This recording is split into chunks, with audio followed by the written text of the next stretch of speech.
Right, welcome back. When you listen to Kiara's story, it's amazing conversation that Desiree had. It's such bravery, such, I guess, strength of will to make a change and change the status quo. It's obstinate determination, I guess, and that's what you're seeing on the ground as well in Sandton. You know, this groundswell of activism in order to change what is currently happening in South Africa. And it's almost part of our question as well. And we're asking, what can be done? Will taking the fight against gender-based violence to businesses yield the desired results? We want to know what's your thoughts. Send us your thoughts at @theagenda_SABC. And so far, we're saying 61% saying yes, and 39% saying no. We have some tweets. Right, Shannon Murray is saying, not sure, but surely it can't be business as usual whilst women are being abused left, right and center. Collins says, definitely it will. Whoever instilled that idea into those boisterous and militant young women should be applauded, as such action once it gets to the capitalists, something, what is that? Date is forthcoming.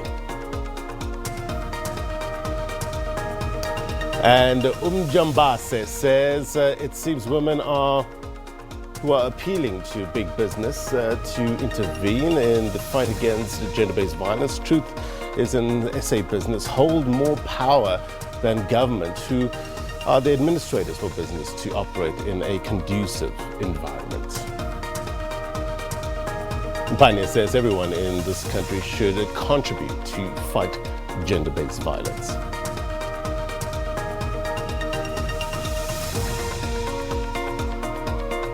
All right, we do appreciate your comments. Please continue to send them at @theagenda_SABC. All right, let's see what's happening on the ground now in Sandton CBD. Our reporters, we've got two reporters, Hasina Gori and Gillian Pillay, who's covering this march or protest activism in Sandton city. Well, Sandton considered the richest mile in Africa, and taking the fight, I guess, to the doorstep of business here in South Africa. Let's now across to Hasina Gori. A very good morning to you, Hasina. Can you see the visuals? There's two cameras. Comrades, I want to thank you. And I want us to take a moment just to give ourselves a warm round of applause.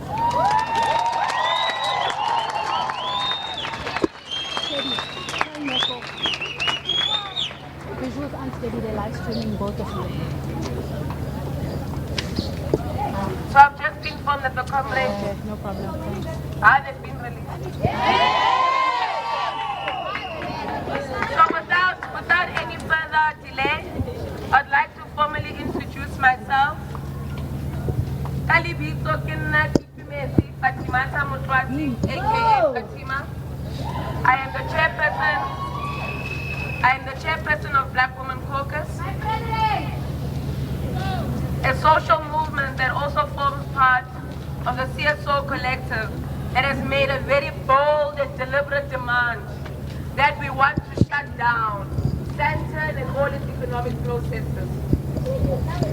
Today, we come in numbers. Our bodies are tired, but our spirits are energized. Yes. To say, dear private sector, your silence is uncomfortable. Yes! Dear private sector, your silence is uncomfortable.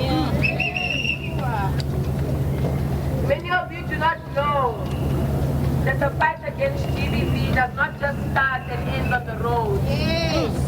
That there's work that needs to be done beyond this point.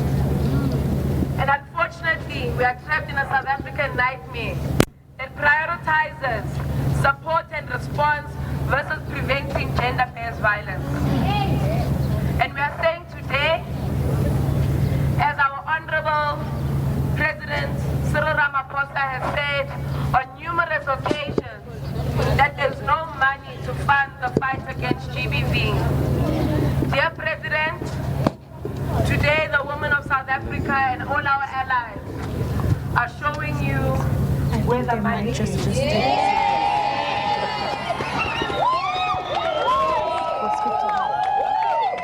speak to her.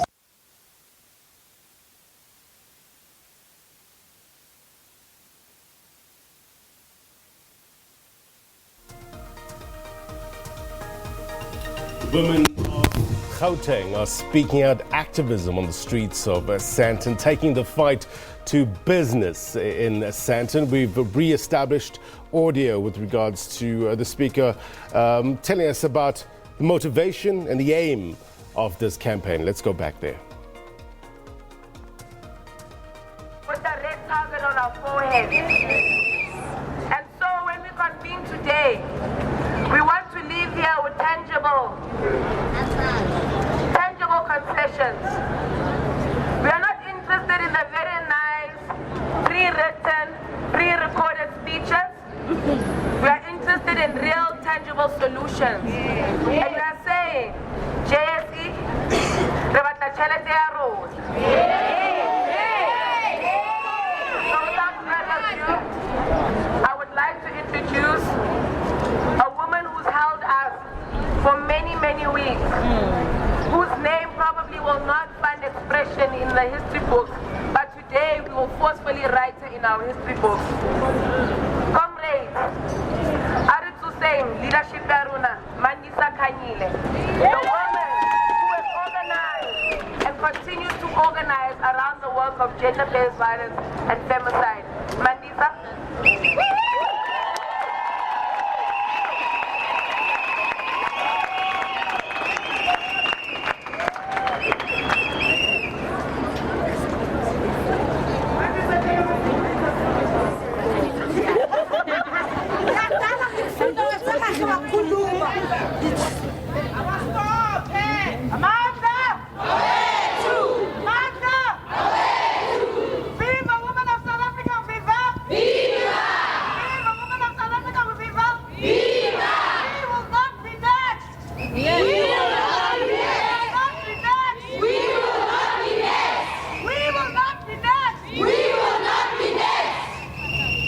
Okay, I've been called here to actually read this memorandum, right? But before we do, I'd like us to just remember the women and gender non-conforming people and children that we've lost. Can you hear me? Okay. Is it better now? Our movement is failing us. There we go. I'd like us to remember the bodies of all those that are not here with us today. The women and gender non-conforming people that we've lost to the scourge of gender-based violence. The children that we lose every day. All of those women who walk around with the scars of being violated. Can we remember them in this moment of silence? Can we just observe a moment of silence for the people that we've lost?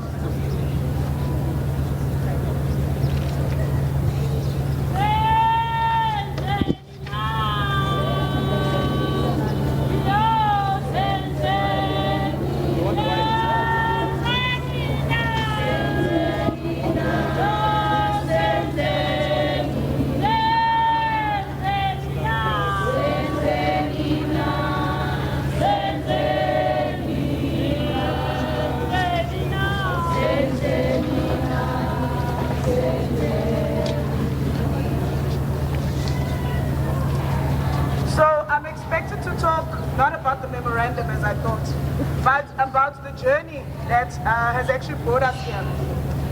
If you remember, on the 1st of August last year, we marched to the union buildings, we marched to the Supreme Court of Appeals, we marched to Parliament, we marched to every single police station in this country, in every province, and we said, no means no, enough is enough, under the banner of the total shutdown movement. We submitted 24 demands to the government. Those demands outline a plan to actually help fight the scourge of gender-based violence. Many of those demands are extremely low-hanging fruits. And as a result, we do not understand why, over 365 days later, we have not seen any of of those demands being fully achieved. Yes, there is an interim structure for gender-based violence. Yes, there is a process for the National Strategic Plan against gender-based violence. Yes, some Tutuzela centers have been actually funded. But the reality is, something as low-hanging as an automated registry for protection orders has not even moved an inch. Something that a developer could do in 2 days that could protect the women of this country could not even be moved forward.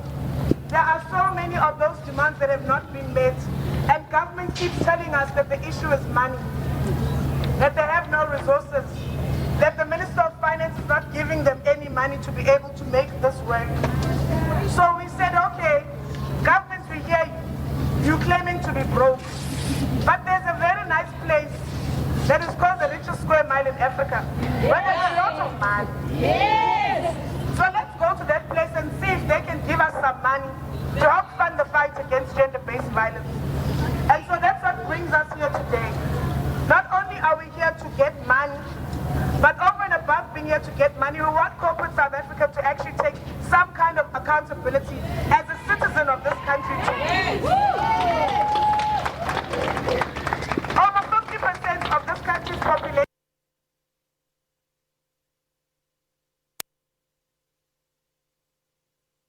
boardrooms. They allow toxic masculinity to run rampant here. Sexual harassment cases are not taken seriously. Women are still not paid the same as men. And we want it to end. We want it to end. Our bodies are not your crime scenes, corporate South Africa. Our bodies will never be your crime scenes, corporate South Africa. Go and play your part. You are not exempt from the scourge. It affects each and every single one of us. And so because you have the money to fund the fight against gender-based violence, do it. Amanda!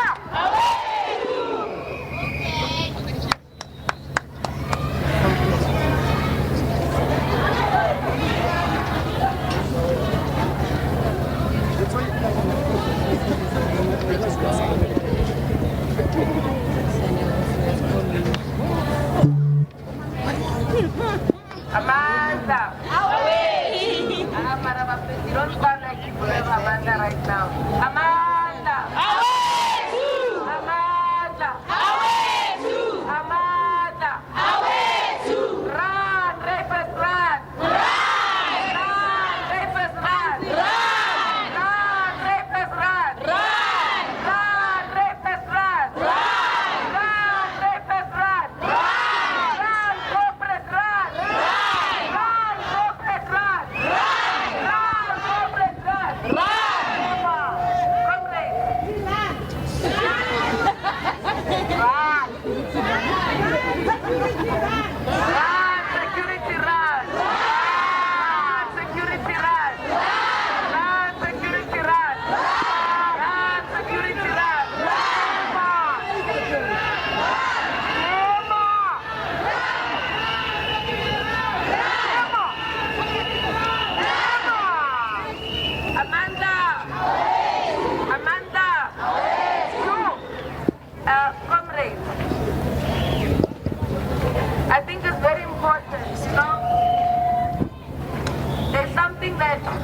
There's a big South African myth when it comes to gender-based violence, that it affects certain people from certain class groups, from certain racial groups. And yes, we can't run away from prevalence in certain groups over others. But in some way, shape and form, we are all affected by gender-based violence. I'm saying to you, South Africa, that words, that actions rather, speak louder than words. That tweets speak louder than words. That tweets rather do not speak louder. And so when we are here convening outside JSE, there are stories of solidarity, messages from various individuals and organizations. Those would like to pledge some form of solidarity with the ongoing struggle against gender-based violence and femicide. I would like to call on our next speaker, Google. And before I do, I think it's very important, comrades. Just because we are in public doesn't mean we don't have house rules. It's very important to know that standing here, people are wearing their vulnerabilities for you. People are sharing stories with you that they might have not shared with their own families. And for that, I ask that we approach and we receive their stories with a level of sensitivity and empathy. So before I call on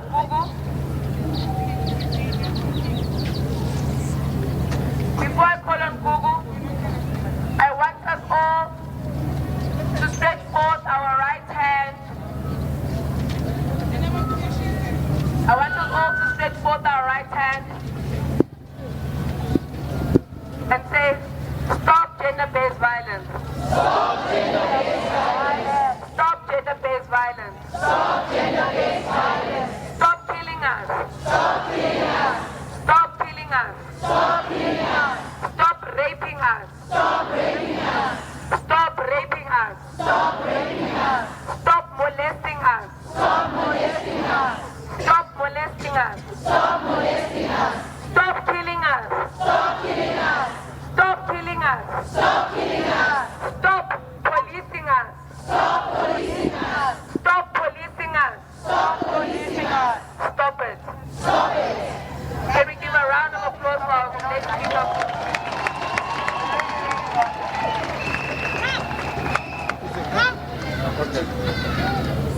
Amanda! Amanda! Amanda! Stop gender-based violence! Stop! Stop gender-based violence! Stop! My name is Kukunube. Most of you know me, the famous Kukunube. Most of you know me as the Union Buildings lady. Some of you even call me the nerd protester. But I do have a problem with that because I was not naked, eh? Okay. Now, I want to dedicate these testicles to the women in the higher learning institutions who cannot get promoted or be offered jobs without being raped or sexually harassed. I want to dedicate these testicles to all the students in the higher learning institutions who cannot get a pass mark or even a distinction without being sexually harassed or raped. I want to dedicate these testicles to all the women in the higher learning institutions who are dying in silence because they fear being exposed or being subjected to what Gugunube was subjected to. I dedicate these testicles to the women in the higher learning institutions who have to live with bleeding hearts day in and day out because they have to put food on the tables of their children. I want to call upon the vice chancellors of all the higher learning institutions to stop further victimizing the victims. I want to say to them, woe unto you, vice chancellors. We are coming for you as the gender activists. We have a right to be heard, and you will listen to us. You will not protect our perpetrators and our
SABC. Angazi ufuna i-cold drink ufuna there amabhodlela ufuna amathini.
Post office.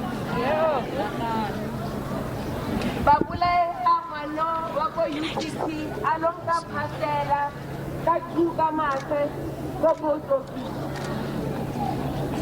Which is a sad and shocking reality for many South Africans, right? That even in the spaces that are supposed to be deemed safe, there's a potential for threat. And so, comrades, when we think about the case of Uyinene, we cannot think about it in separation to the continuous institutional culture of rape and gender-based violence that we face in our institutions of higher learning.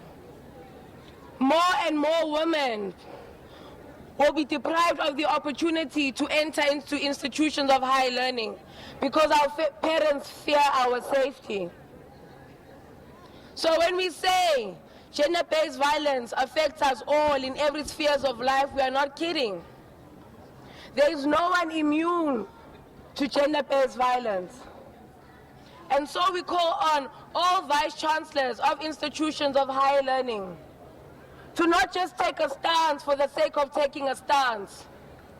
We demand that every institution of higher learning have an office that is independent, that deals specifically with cases of gender-based violence on campus. We are tired of feeling unsafe in our campuses. We are tired of being perpetual victims in our campuses. We are also looking for greener pastures, but how dare we look for greener pastures when we know we have more possibility of being raped before we graduate? And that's the South African reality. Another South African reality that has shocked the nation for the past 3 weeks is the rise in xenophobic attacks. We cannot separate xenophobia from gender-based violence and femicide. Because we know when our African brothers and sisters are displaced, it is the women and the children who are potential victims of secondary violence. We know that when women and children are displaced because of xenophobic attacks, they are at risk of femicide and possible rape. So when we stand here, we must not think about gender-based violence as just gender-based violence. No, comrades. We must not be lazy in our analysis of the problem. We must think better than our government thinks for us. We must be able to ask difficult questions. Questions that our government will sweep under the carpet. Our next speaker is one that understands the dual oppression of being a migrant in South Africa, as well as being a survivor of gender-based violence. Comrades, I urge you, may we treat every story that is being shared with us now with a level of sensitivity and consideration. I welcome Nobuhle.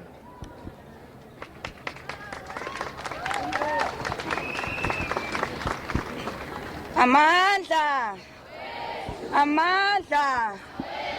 Ngiyaxolisa ivoice yami ishile ngoba besebenza ubusuku bonke. Sorry about that. I'm trying to speak up. I'm sorry about that. Okay. Okay, wait, let me just tell them. Comrades, can we please just bear with Ugunobuhle? She doesn't have a voice. She's... Yeah. Can you hear me? Why don't you take one of the other leaders?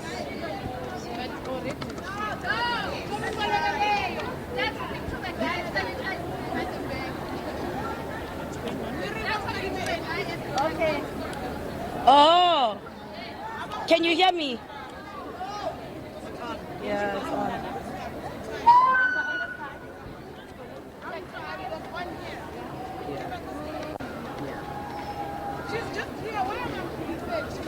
Can you hear me? Is this much better? Can we please just bear with Comrade Nobuhle? She's lost her voice protesting the whole night. So you're just going to have to listen carefully and maybe just quieten down a little bit because it's getting a little bit noisy. So can we just please bear with her? Comrades, this side, can you guys please just quieten down a little bit?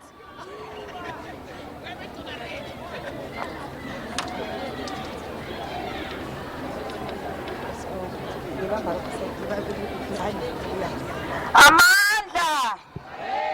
Amandla! Phansi ngabadlwenguli phansi! Phansi ngabadlwenguli phansi! Igama lami nguNobuhle. Ngizokhuluma ngesintu. Just so as to remind my fellow Africans here that mina ngiyakwazi ukukhuluma nami isiZulu. Nami ngiyaphefumula njengani. Nami igazi lami nibomvu njengelenu. I survived a series of gang rape at one night, thrown out of a moving car and stabbed several times. I survived it. But am I going to survive the xenophobia that is looming around South Africa? Am I going to survive it? Am I going to survive it? Will I be able to share my story in xenophobia just like I'm sharing my story in GPV? Are you giving me that assurance? Are you giving me that assurance? I'm here to tell Mr. President Cyril Ramaphosa that we are tired of leaders that keep sowing seeds of xenophobia. We are tired of leaders that keep spreading the word xenophobia, which affects us as poor black Africans in Africa. We want to thank the South African government, the South African people, the South African country for taking us in as migrants. We didn't wake up in the morning and choose to come to this country. It's because of the hardships that are in our countries that we are forced to be here.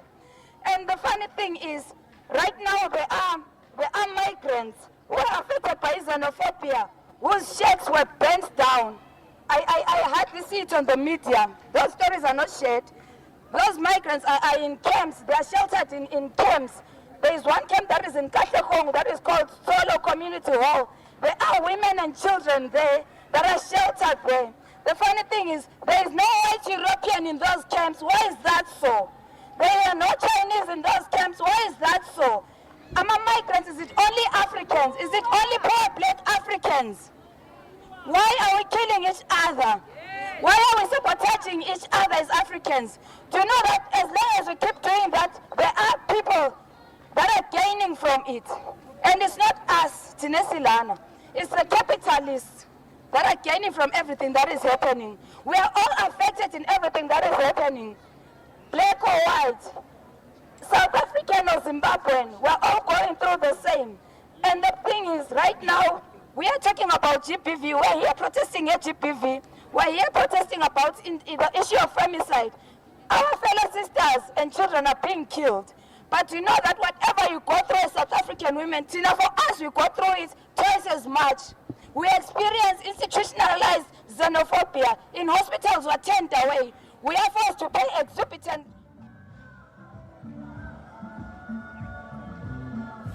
Well, a very good morning to you live from the Rufaro Stadium here in Harare, Zimbabwe, where the body of the late former president of Zimbabwe, Robert Mugabe, arrives here at the stadium for a second day of public viewing. Well, the stadium is yet to fill up at this stage, but quite a number of people have already started making their way here to the stadium. We're expecting thousands of people to come and pay their last respects. The coffin now being taken out of the helicopter and will make its way towards an area towards my right, where his coffin will be placed ahead of the official program, which will start here. These are live pictures you're seeing now, the coffin carrying the remains of Zimbabwe's former President Robert Mugabe.